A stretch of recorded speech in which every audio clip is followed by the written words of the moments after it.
നമസ്കാരം.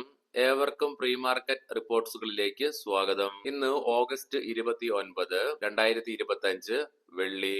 അങ്ങനെ ഇന്ത്യയുടെ മേൽ യുഎസിന്റെ ഭാഗത്തു നിന്നും 50% താരിഫ് നടപ്പിലായതിനെ തുടർന്ന് ഇന്നലെ മാർക്കറ്റിൽ സെന്റിമെന്റ്സ് മോശമായി മാറുകയുണ്ടായി. അതിനെ തുടർന്ന് ഇന്നലെ IT സ്റ്റോക്സിലും ബാങ്കിംഗ് സ്റ്റോക്സിലൊക്കെ ഉണ്ടായ സെല്ലിംഗ് പ്രഷർ മൂലവും കൺസ്യൂമർ ഡ്യൂറബിൾസ് ഒഴികെ ബാക്കി എല്ലാ മേഖലകളിലും നഷ്ടത്തോടുകൂടി വ്യാപാരം അവസാനിപ്പിച്ചതിനെ തുടർന്ന് തുടർച്ചയായി രണ്ടാമത്തെ ട്രേഡിംഗ് സെക്ഷനിലും നമ്മുടെ മാർക്കറ്റിന് നഷ്ടത്തോടുകൂടി വ്യാപാരം അവസാനിപ്പിക്കേണ്ടതായിട്ട് വരികയുണ്ടായി. എങ്കിലും GST റിഫോംസിലുള്ള പ്രതീക്ഷയെ തുടർന്ന് കൺസ്യൂമർ ഡ്യൂറബിൾസിന് നേട്ടത്തോടുകൂടി തുടർച്ചയായി രണ്ടാമത്തെ ട്രേഡിംഗ് സെക്ഷനും വ്യാപാരം അവസാനിപ്പിക്കുവാൻ സാധിച്ചെങ്കിലും വിദേശ ധനകാര്യ സ്ഥാപനങ്ങൾ ഇന്നലെയും 3856.51 കോടി രൂപയ്ക്ക് ക്യാഷ് മാർക്കറ്റിൽ സെല്ലിംഗ് തുടരുന്ന കാഴ്ചയാണ് കാണുവാനായിട്ട് സാധിക്കുന്നത്. അതേസമയം ആഭ്യന്തര ധനകാര്യ സ്ഥാപനങ്ങൾ 6920.34 കോടി രൂപയ്ക്ക് ബൈയിങ് നടത്തുകയുണ്ടായി. ഇന്നത്തെ നമ്മുടെ മാർക്കറ്റിലേക്ക് സ്പെസിഫിക് ആയിട്ട് വന്നു കഴിയുമ്പോൾ അനലിസ്റ്റുകളുടെയും എക്സ്പെർട്ടുകളുടെയൊക്കെ അഭിപ്രായ പ്രകാരം നിഫ്റ്റി 24,500 എന്ന ലെവലിൽ നിലനിന്നുകൊണ്ട് മുന്നോട്ടൊരു പ്രയാണം സാധ്യമാവുകയാണെങ്കിൽ നിഫ്റ്റി അതിന്റെ 100-day EMA ലെവലായ 24,635 എന്ന ലെവൽ അതിശക്തമായി മറികടക്കുകയാണെങ്കിൽ 24,700 എന്ന ലെവലിൽ നിഫ്റ്റിക്ക് റെസിസ്റ്റൻസ് ഫേസ് ചെയ്തേക്കാം.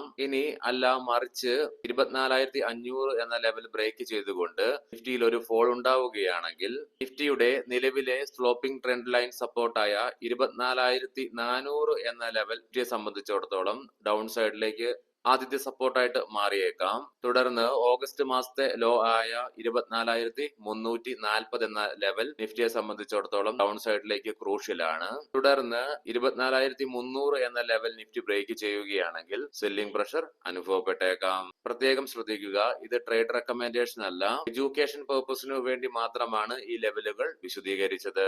ഇന്ന് പുതിയ പൊസിഷൻസ് ഒക്കെ നിഫ്റ്റിയിൽ ക്രിയേറ്റ് ചെയ്യപ്പെടും. അത് മാത്രമല്ല നിഫ്റ്റിയുടെ എക്സ്പയറി ഡേ വ്യാഴാഴ്ചയിൽ നിന്നും ചൊവ്വാഴ്ചയിലേക്ക് മാറ്റിയിട്ടുണ്ട്. അതുകൊണ്ട് തന്നെ സെപ്റ്റംബർ 2 ചൊവ്വാഴ്ചയായിരിക്കും നിഫ്റ്റിയുടെ വീക്കിലി എക്സ്പയറി. ഈ കാരണങ്ങളൊക്കെ നിലനിൽക്കുന്നത് മൂലം ഇന്ന് മാർക്കറ്റിൽ വോൾട്ടാലിറ്റി ദൃശ്യമായേക്കാം. ഏണസ്റ്റ് ആൻഡ് യങ് ഇന്നലെ പുറത്തുവിട്ട റിപ്പോർട്ടുകൾ പ്രകാരം 2038 ഇന്ത്യ ലോകത്തിലെ ഏറ്റവും വലിയ സാമ്പത്തിക ശക്തിയായി മാറിയേക്കാം എന്നുള്ള പ്രസ്താവന വരികയുണ്ടായി. ഇന്നലെ നമ്മുടെ മാർക്കറ്റ് അടച്ചതിന് ശേഷം വൈകുന്നേരം 6 മണിക്ക് യുഎസിൽ നിന്നും GDP റേറ്റ് Q2 റിലീസ് ചെയ്യുകയുണ്ടായി. 3% എന്ന മാർക്കറ്റ് എക്സ്പെക്ടേഷനെ മറികടന്നുകൊണ്ട് 3.3 എന്ന ലെവലിലേക്ക് യുഎസിലെ GDP Q2 എത്തിച്ചേരുകയുണ്ടായി. Q1 ഇത് -0.5% ഇന്ന് പ്രധാനപ്പെട്ട ഒത്തിരിയേറെ ഗ്ലോബൽ ഇവന്റുകൾ ഉണ്ട്. രാവിലെ 10:30 ജപ്പാനിൽ നിന്നും ഓഗസ്റ്റ് മാസത്തെ കൺസ്യൂമർ കോൺഫിഡൻസ് ഡാറ്റ റിലീസ് ചെയ്യാനിരിക്കുന്നു. ഉച്ചയ്ക്ക് 12:15 ഫ്രാൻസിൽ നിന്നും ഇൻഫ്ലേഷൻ റേറ്റുകൾ ഓഗസ്റ്റ് മാസത്തെ വരാനിരിക്കെ ഉച്ചതിരിഞ്ഞ് 2:30 ഇറ്റലിയിൽ നിന്നും ഓഗസ്റ്റ് മാസത്തെ ഇൻഫ്ലേഷൻ റേറ്റ് വരാനുണ്ട്. നമ്മുടെ മാർക്കറ്റ് അടച്ചതിന് ശേഷം വൈകുന്നേരം 5:30 ജർമ്മനിയിൽ നിന്നും ഓഗസ്റ്റ് മാസത്തെ ഇൻഫ്ലേഷൻ ഡാറ്റകൾ പുറത്തുവിടുന്നുണ്ട്. അതേസമയം ഇന്ത്യയിൽ നിന്നും Q2 GDP ഗ്രോത്ത് റേറ്റിന്റെ റിലീസും ഉണ്ട്.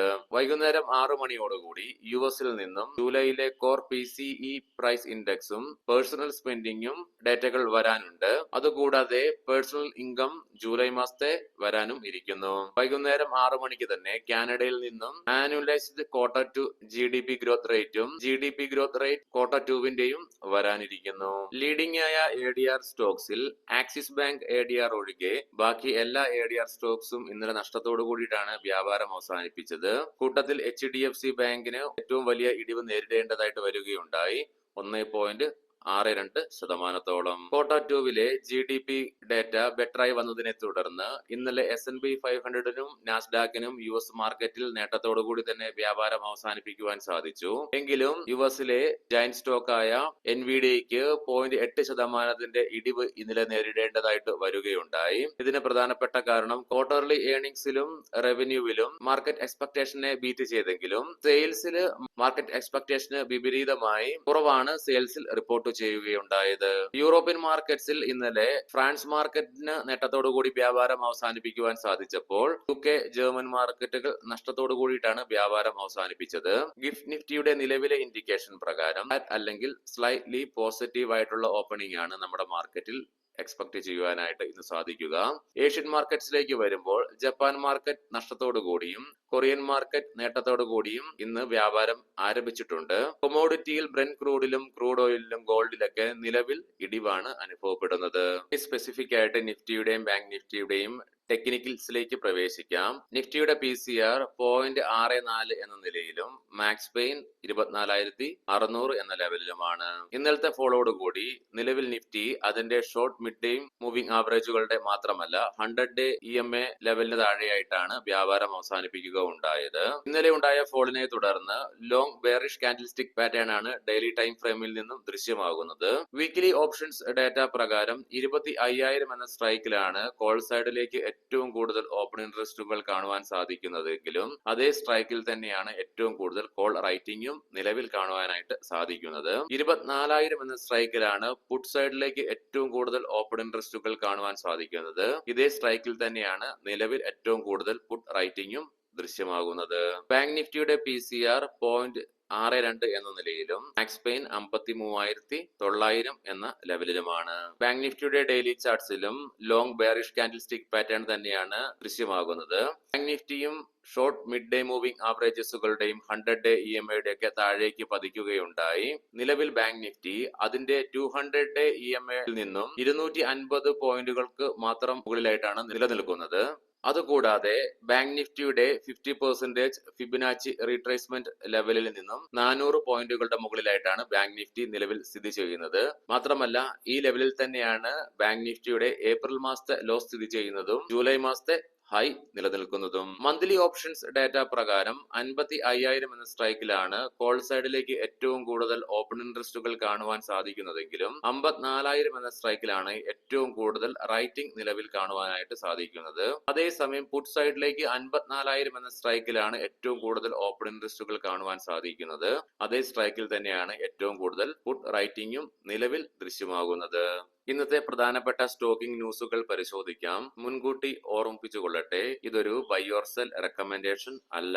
വെൽക്യുർ drugs and pharmaceuticals qualified institutional placement വഴി 80 കോടി രൂപയുടെ ഫണ്ട് റൈസിംഗിനുള്ള അനുമതി കമ്പനിയുടെ ബോർഡ് നൽകി എന്നുള്ള വാർത്തകൾ. AGI ഇൻഫ്ര 30 കോടി രൂപ മുടക്കി വേൾഡ് നെക്സ്റ്റ് റിയാലിറ്റിയിൽ 60% സ്റ്റേക്ക് കമ്പനി അക്വയർ ചെയ്യുന്നു എന്നുള്ള വാർത്തകൾ. പവർ ആൻഡ് ഇൻസ്ട്രുമെന്റേഷൻ ഗുജറാത്ത് 9.5 കോടി രൂപയുടെ പുതിയ വർക്ക് ഓർഡർ കമ്പനിക്ക് ലഭിച്ചതായിട്ടുള്ള വാർത്തകൾ. ജെയിൻ ഇറിഗേഷൻ സിസ്റ്റംസ് ഫണ്ട് റൈസിംഗുമായി ബന്ധപ്പെട്ടുള്ള പ്രൊപ്പോസൽസിനു വേണ്ടി സെപ്റ്റംബർ 2 കമ്പനിയുടെ ബോർഡ് മീറ്റിംഗ് വിളിച്ചതായിട്ടുള്ള വാർത്തകൾ. NTPC കമ്പനിയുടെ കോൾ മൈനിങ് ബിസിനസ് സബ്സിഡിയറിയായ NTPC മൈനിങ്ങിന് കൈമാറുവാനുള്ള അനുമതി കമ്പനിയുടെ ബോർഡ് അപ്രൂവ് ചെയ്തു എന്നുള്ള വാർത്തകൾ. ലെമൺ ട്രീ ഹോട്ടൽസ് ഡെറാഡൂണിലെ മൊഹാൻപൂരിലെ പുതിയ ഹോട്ടലിനായിട്ടുള്ള ലൈസൻസ് എഗ്രിമെന്റ് കമ്പനി സൈൻ ചെയ്തു എന്നുള്ള വാർത്തകൾ. ശുക്ര ഫാർമസ്യൂട്ടിക്കൽസ് അഫ്ഗാനിസ്ഥാനിലേക്കുള്ള മെഡിസിൻസിന്റെയും ഡയഗ്നോസ്റ്റിക്സ് കിറ്റുകളുടെയും സപ്ലൈയുമായി ബന്ധപ്പെട്ട് 24.06 കോടി രൂപയുടെ ഓർഡർ കമ്പനിക്ക് ലഭിച്ചു എന്നുള്ള വാർത്തകൾ. ഏവർക്കും നല്ല ഒരു ട്രേഡിംഗ് ദിനം ആശംസിക്കുന്നു. വൈകുന്നേരം പോസ്റ്റ് മാർക്കറ്റ് റിപ്പോർട്ടുമായിട്ട് കണ്ടുമുട്ടാം. നന്ദി, നമസ്കാരം.